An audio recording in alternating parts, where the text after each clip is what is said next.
जय श्री कृष्णा प्यारे भक्तों। जब भगवान बहुत खुश होते हैं तो ये तीन दुर्लभ और मूल्यवान वस्तुएं देते हैं।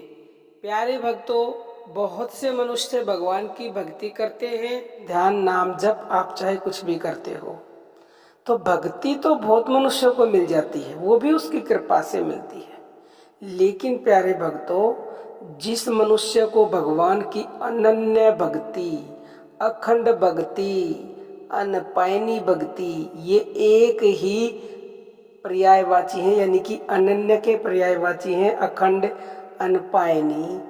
तो अगर जिसको अनन्य भक्ति भगवान की प्राप्त हो गई ना प्यारे भक्तों, ये समझ लीजिए कि भगवान आपसे इतना खुश हैं, इतना खुश है, क्योंकि ये अनन्य भक्ति किसी करोड़ों में एक बिरले को मिलती है, बिरले को।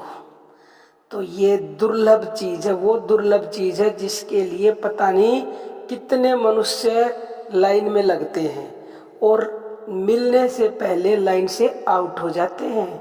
क्योंकि प्यारे भक्तों, भगवान सकाम भाव से भक्ति करने वालों को तो बड़ी जल्दी से उनकी इच्छाएं पूरी कर देते हैं।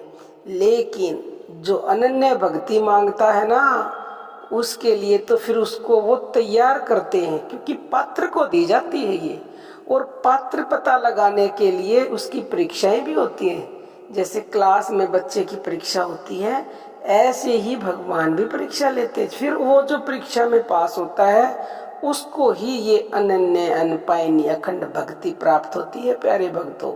तो बड़ी ही दुर्लभ चीज है।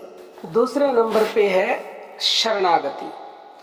जिसको भगवान की शरण मिल गई, जो उसकी शरण हो गया, मिल तो जाएगी निसंदेह, लेकिन आप शरण होते हो तो ही मिलेगी। अगर आप पूर्ण रूप से शरण नहीं हो और कहते हो कि हम शरण हो गए, तो फिर वो देगा नहीं, यानी कि वो शरण में लेगा नहीं। तो पूर्णतः जिसको भगवान की शरणागति मिल गई, ये बड़ी ही दुर्लभ चीज है। और ये भगवान जिससे खुश होते हैं, जिसकी भक्ति से खुश होते हैं, जिसके भाव से खुश होते हैं, ये दुर्लभ वस्तु ऐसे ही भक्त को मिलती है प्यारे भक्तों। नंबर 3 है निष्काम भाव। भगवान की भक्ति सकाम भाव से की जाती है और निष्काम भाव से। निष्काम भाव का मतलब होता है कोई भी इच्छा ना करना, किसी भी प्रकार की। प्रभु अगर दे तो भी मना कर देना, उसको मुक्ति तक की भी इच्छा नहीं होती प्यारे भक्तों।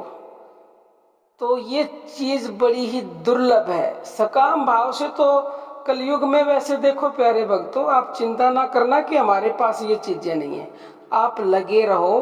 कलयुग में सकाम भक्ति करना भी बहुत बड़ी बात है, क्योंकि पहले भी सकाम भक्ति बहुत से भक्तों ने की है, सतयुग में भी की है। ध्रुव जी ने की थी सतयुग में, द्रौपदी ने की थी। तो बहुत से ऐसे भक्त जिन्होंने सकाम भाव से भक्ति की है। नरसिंह भक्त ने की थी और भगवान ने उनकी इच्छाएं पूरी की। उदाहरण तो बहुत सारे हैं, लेकिन हमने एक दो आपको बताए हैं। तो आप लगे रहो और सकाम भक्ति करते करते ही ये गुण आते हैं। जब आपकी भक्ति उच्च श्रेणी पर पहुंच जाती है तो ये गुण आप में आ जाते हैं, क्योंकि जब आप उसके तत्व रहस्य को पूर्णतः समझ जाओगे तो ये आपके अंदर से भाव उमड़ के आते हैं। और फिर भाव उमड़ के आएंगे तो वो अपने हिसाब से पात्र देखता है, फिर उसको लगता है कि ये इस चीज को प्राप्त करने के लायक है, तो निसंदेह वो आपको देगा, क्योंकि वो आपसे खुश है तो वो देगा। तो ये तीनों चीजें, अनन्य भक्ति, शरणागति और निष्काम भाव जिसको मिल गए हैं प्यारे भक्तों, समझ लीजिए विधाता उससे बहुत बहुत बहुत ही खुश है।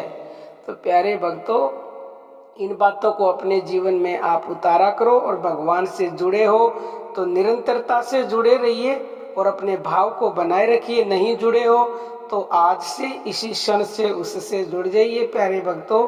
बाकी प्यारे भक्तों, अर्जी हमारी है और मर्जी आपकी है। अब हम अपनी वाणी को विराम देते हैं। जय श्री कृष्ण प्यारे भक्तों।